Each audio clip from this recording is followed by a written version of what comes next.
And welcome to a VSA Capital video blog and podcast. And delighted today to have Larry Zulch, the CEO of Invinity Energy Systems, on all the way from California. Morning, Larry. Good morning, Andrew. It's good to be with you. Well, it's good to be with me, and I think you're in a pretty good mood as well, aren't you, Larry? Because you've just raised, well, you've actually raised 20.5 million, but you've announced an open offer alongside it of 2 million. I think it's fair to say the open offer will be fully subscribed. Because the stock actually went up after your placing, which is very unusual and shows how pleased the market was to see it. So maybe the first question, just to kick this off, is what are you going to do with all the money, Larry? It won't go into executive bonuses, that I will tell you. You know, we have announced a lot of deals that we will be delivering in 2021. And so working capital support, being able to go from relatively modest revenue this year to much higher next year does require working capital, and this will fund that expansion and set us on a real growth path. And obviously, I mean, as you say, you do need more working capital because you've actually announced just recently lots of new orders, you know, in California, in Scotland, in Australia. I mean, very quickly, because we're a little bit limited for time, do you want to just highlight in 1 minute each one of those areas and to demonstrate why you need this working capital? Certainly. I mean, you know, we've been trying, I think the place to start, though, is actually in Oxford, because we've been talking for some time about the Energy Super Hub Oxford. Well, we're in production for it. There's kit on the water en route to Bathgate outside Edinburgh, where we're doing final assembly, and we'll take it down to Oxford. And it's an important project for us. Then adding to that, in Scotland, we announced that we're working with the Marine Energy Center there, putting in our batteries to support energy coming off of tidal power.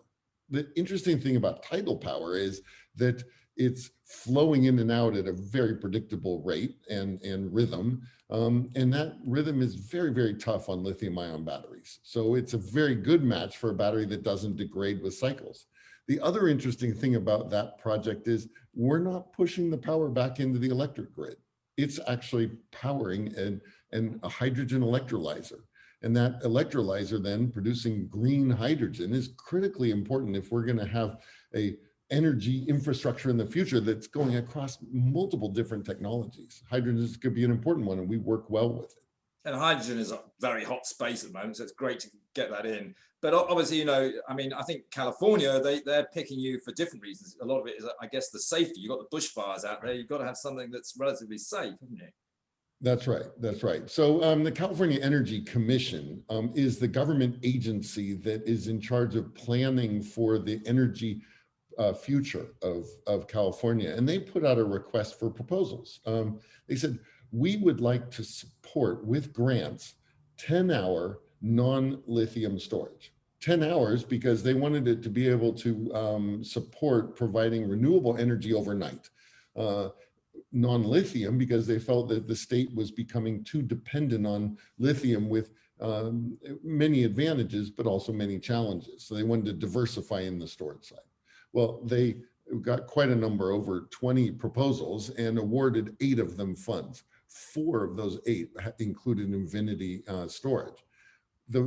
We announced the 4 projects that we won 4 projects, but we didn't give project details because we have a very clear policy. We don't talk about specific projects until they're signed and money is changing hands. Finally, a month later, we concluded the first of those, the smallest, but a very important one because it's powering a community center and fire station in California.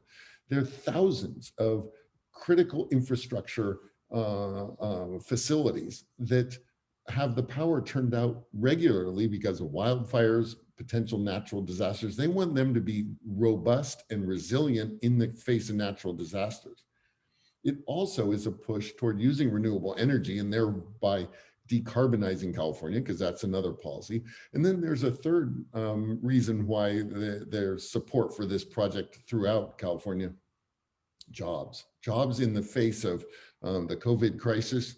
Renewable energy is proven to bring a lot of jobs in. So for all of those reasons, this is a very significant project.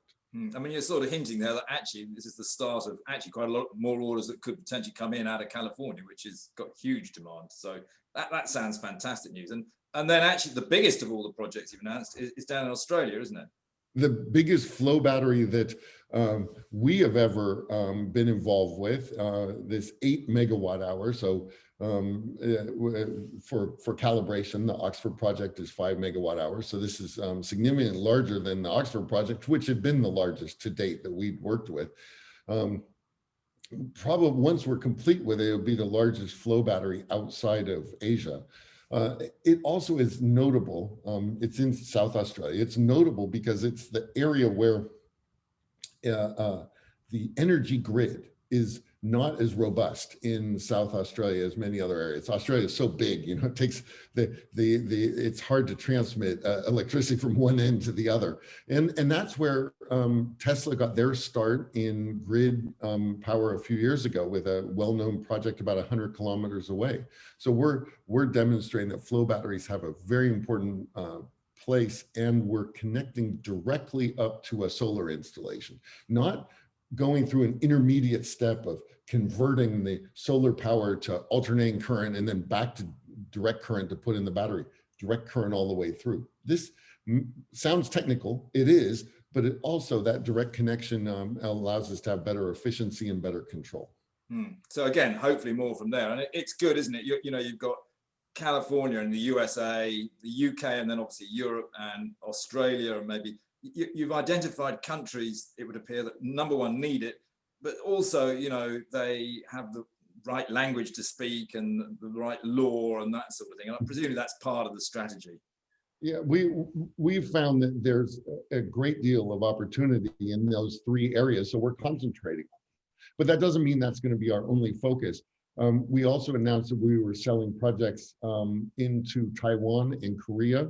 And in both those cases, we're selling them to potential energy partners, energy infrastructure partners, who are fully capable of receiving a product from us, selling it, installing it, commissioning it, and maintaining it. So then we can continue to have a focus around the world without having to have people hired everywhere across the world.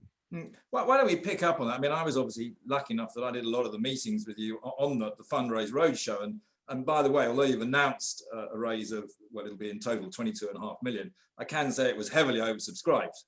And when I say heavily, I mean very heavily. It was about 40 institutions and quality names. I mean, I would say it slightly, but I mean, take my word, they were quality names. And all long only as well, basically. So I mean, it's a very sticky shareholder list, so it's looking good. But you know, when you were talking to them, you obviously did highlight some pretty exciting things that got them so excited. And let's talk through partners, because obviously at the moment you actually already do have one partner, which is Bushveld, who have been obviously very supportive, getting this merger done and taking you to this stage. You've talked about possibly having country partners who could, I suppose, effectively be licensees of your product and help you that way. But you did also, during the roadshow, talk about, should we say, strategic partners as quite a key element of your strategy. So do you want to just highlight that a little bit, please? Certainly. I mean, our goals are rather ambitious because we see that there's a role for vanadium flow batteries that's global and large. And that's because lithium-ion batteries, as the California Energy Commission highlighted, aren't going to solve all storage problems, yet we have to have storage with renewable energy. So in order to get to the massive scale of many of these projects that we're looking at and are hearing about, we need strategic partners, and they are in a variety of different places, but we're in some fairly advanced talks with some who are responsible for big parts of our current energy infrastructure. I mean, you can imagine if you're a large infrastructure player and you're looking around and you're seeing a big shift towards renewable energy. There are companies, you know, that have announced they're not doing coal plants anymore. If you're going to start doing renewable energy, you have to have storage. And if you're putting in, let's say, a large wind turbine, that lasts for 25 years. I'm just using this as an example, but if you're putting one in that lasts for 25 years, you can't afford to put in a lithium battery that's only going to last for 5 years, because then you have a mismatch in your product line. Vanadium flow batteries don't wear out, so they're a very, very good match for these durable energy infrastructure projects. And so we look forward to partnering with strategic partners in the future that will allow us to develop the right product and to deploy the right product. But as a little bit of an example, for instance, in the UK, it's just been announced that SSE is going to build actually what will be the biggest wind farm in the world on the Dogger Bank. I think it's going to provide energy for 5 million homes, which is just huge. But of course, that's no good if there's no wind blowing. So they do have to have storage. But you don't want to go with a utility supplier, really, do you? Because then that would sort of link you into one. It's more likely to be the one of the groups perhaps involved in helping to build the wind farms. Would that be correct? That would be the ideal partner for us, would be a company that was supplying a lot of that critical componentry and infrastructure.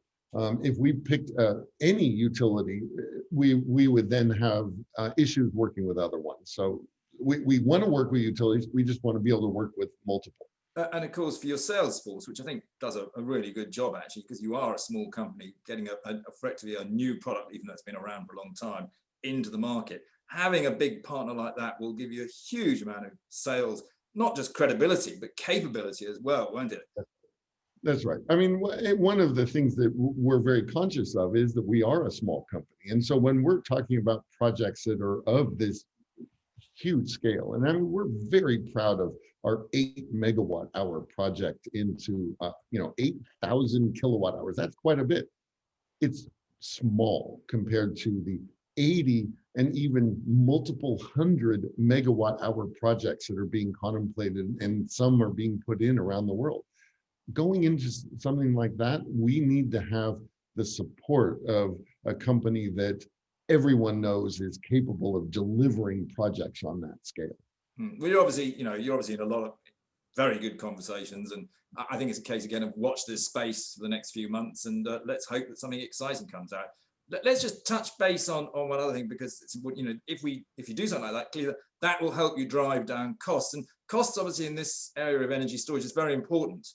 And there's always been a little bit of a feeling that vanadium is more expensive than lithium, et cetera, et cetera, et cetera. Actually, I'm not sure it is by the time you do all the costs, and you look at it over a 25-year period, and I think you'd agree that you can demonstrate actually it's better. But how do you see costs coming down for your product going forwards? And therefore also, I suppose that the question comes to that is, how does your margin go up, and therefore bring you into profitability, which ultimately is what a lot of shareholders want. Look, we have a relentless focus on reducing costs. I mean, no question about it that we can be a bit more expensive up front. Now, when you measure the cost by storing and discharging a unit of energy, then over the lifetime, our product is actually less expensive because it keeps working. You can just push more energy through it. But to make that argument, we have to say you spend a little more to get a little more. Well, it'd be great to say you don't have to spend more and you still get more. And so there are really 3 different ways that we get a reduction in cost. One is, as we build up the volume that we're producing, and we're anticipating next year producing about 20 times the volume of what we have this year. So it's a massive increase. We're fully capable of doing it in the existing infrastructure. We'll be able to get better pricing from our suppliers and supply chain. But we also are always improving our product and looking at ways to reduce costs out of the product design itself. And then a third area is in electrochemical efficiency. Just the whole process of taking the electricity and storing it in the vanadium electrolyte and pulling it back out. Well, we have on average about a 3% increase per year. That adds up, and we are looking at ways where we can accelerate that increase. That's good. I mean, and again, look, since you've done this merger, you promised quite a few things to the institutions. You've basically delivered them all now. Actually, they've given you all this money, which, as you say, is what you need for working capital. Just one sort of fairly basic, but can you execute it? I mean, suddenly you've got the demand there. Have you got the ability to produce all these batteries? I mean, that's one of the great advantages that Invinity has, is that we're the first flow battery company that's really made the leap into factory production. And the great thing about factory production is that it can scale up in quantity and down in price and up in quality all at the same time. I mean, we all know that from everything that we buy that's built in a factory rather than made in a bespoke fashion. So we have an existing facility in Vancouver for making the cell stacks, the component that interchanges electricity. We can add additional shifts onto that and make more. We have a facility that does what we call balance the system. The more low-tech but very important part of tanks and the enclosures and the pumps and the electrics, that kind of thing, that's in Suzhou, China. That can handle all of the volume that we're looking at for next year. So we feel very confident in our ability to scale up. We're not unaware that there are challenges and that challenges will emerge, but we have a very, very experienced team and people who've done it before. And so we're confident in being able to do it this time. And actually, you do potentially have the ability to put a facility into a Bath Cape just outside Edinburgh. So actually, hopefully, a little bit of good news for the UK economy. You'll be employing a few people and putting a bit of employment into the UK economy. We're doing some good at the same time, Larry. We absolutely. I mean, we're doing it for pragmatic reasons. There's, Scotland's a great place to do business in, and we have a very good size for us facility in Bathgate and some very, very good people there. And we're going to be putting in what we call a stack line, where we're making the component that has most of the intellectual property in it that we build. And I mean, again, just taking a bigger sort of picture question of it. I mean, you openly say at the start of your presentations now, you want 10% of the energy storage market by 2030. Now, right. There's different forecasts out there for how big the energy storage market will be in 2030. But, a lot of things that I read say it could be, at least $600 billion of investment up till then. If you took it averaged over 10 years, that's $60 billion, but of course it'll be higher at the end. I mean, you could potentially be doing $100 billion a year if you hit that target. I mean, is it really feasible? I guess who is the competition and the other 90%? Is it lithium or are there other things coming along board? I mean, certainly it's an ambitious goal, but when you look at the advantages that the vanadium flow batteries have over lithium ion, there's no question that there's a role for each, and that 10% is not an excessive goal for looking at what we are able to contribute if we are a significant part of the vanadium flow business as we intend to be. But it will require strategic partnerships. So that's one of the reasons why when we talk about strategic partners, that's a means to help us get to that point. In terms of competition, we really are only seeing lithium ion at this point. There are a number of interesting companies that we're keeping an eye on. There's a company called EOS that went public recently in the US based on a different technology, a zinc. It's not a flow battery. It'll be interesting to see, and we'll watch. But right now, we feel like we're out in front, and if we can keep investing, as now with the support of our shareholders and new investors we're able to do, we can keep improving the product fast enough that we'll be the one they're going to have to pay attention to and see if they can get to where we are. It was a very successful RCO into a SPAC just a few weeks ago. I mean, it's already gone up over 50%, and it's worth more like $500 million. So it's far more expensive than yourselves at the moment. I'm sure you can get that. The other thing, joking apart, if you get up to, as I sort of said there, doing $100 billion potentially in 10 years' time of batteries, that's a lot of vanadium. I mean, is there enough vanadium around? Because obviously a lot of people used to get very worried about the vanadium price because it spiked up for a while. It's now been very steady actually around the sort of $5.56. Is there enough vanadium? And are you worried about a shortage or the price jumping up? I mean, we're paying close attention to vanadium. I mean, there's no question about it, that it's the critical component of what we do, but it's more common in the Earth's crust than copper. This is a mineral element, really, element 23, that is available all over the world. And we are regularly getting potential vanadium producers and and existing vanadium producers saying, we can supply a lot more. We want to work with you. We want a partnership. We're quite confident in our ability to build up the kind of relationships over time that allow us to supply this major need and really validate Bushveld's original vision, which is that an additional market besides hardening metals would be good for the vanadium industry, and certainly the storage industry will be good for the vanadium industry, but also add to stability in the price of the product. And so over time, we see that the supply will be available and that we'll be able to meet our goals with the vanadium we can source. So, I mean, that's pretty much the deal. The future's looking pretty bright. You've got a fantastic new set of shareholders who are clearly going to support you. I mean, are there any, you're very focused on what you're trying to do now, which is correct, you've got to deliver. But are there any sort of what I describe as Larry Zulch balloons coming out of your head thinking, you know what, we could accelerate this in another way and this sort of thing? Are there any, not that I expect you to say what it is, but do you have those sort of ideas, should we say? You think, do you know what, I could turn this into a multi-billion-dollar company if I did this, you know, in a matter of years? You know, I'm very proud of what we've accomplished in you know, just this year, because we really completed the merger in April, and we're already now announcing biggest flow batteries ever outside of Asia. A lot of business, but we're not done. We want to help transform the entire energy infrastructure, and we believe we can do that. And so yeah, we have some ideas, but we need to base them in the practicality of let's execute against the opportunities we have today. Let's build on those opportunities, and then continue to have these, what we call BHAGs, a big, hairy, audacious goal. You know, setting out to be 10% of the global energy storage market is itself a big goal, but there's more to do than that. That is a big goal. And Larry, ever since I've known you, you've always said, I want to under promise and over deliver. And so far you are doing just that. You've just promised us an awful lot. If you over deliver on that, my goodness me, it's going to be an amazing share price performer.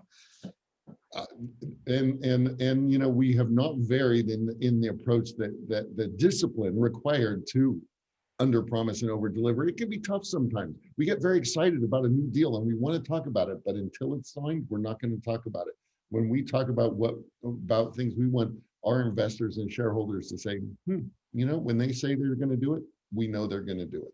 Which is good, because I mean, you actually have a very big growing pipeline at the moment, don't you? And that is a genuine pipeline, isn't it? It is a genuine pipeline. We have very, very strict standards for what we put into our sales pipeline. You know, we've seen some competitors, and I wouldn't want to mention EOS by name or anything, that have multi-billion-dollar pipelines of projects just because they have had discussions. We go much further than that. We say they have to actually be real projects with real money behind them that have our product as probably the superior answer for their needs. Once that occurs and we're having those discussions and they're active and real, that's when we put them on the pipeline. So the fact that our pipeline has almost doubled since October, that indicates a great deal of interest out in the world for what we're doing, and we're only seeing it accelerate. Larry, it says to me, you've got an awful lot of work to do, and I better let you go so you can get on and do that work, because I know you've been distracted for a week now talking to institutions the whole time. Always good to talk to you, Larry. I mean, I could talk to you for hours. I love the whole subject. It's a fantastic company. It really is. And let's hope also that the next time we're talking, you'll be able to get on a plane and come over here and actually meet people physically, and also go and see your team and staff in Bathgate and talk to them live and congratulate them on the success. And I'd like to congratulate you on the success, Larry. It's been a fantastic last few months, and there's a lot more to come. I just know it. I'm very excited. Andrew, it's been a pleasure working with you. Look forward to doing more of it, and I absolutely will take you up on getting together in London as soon as possible. We're looking forward to that day. That's great. Thank you very much, Larry. And of course, if anybody's got further questions, do message VSA Capital and we'll try and get you the answer. Thank you.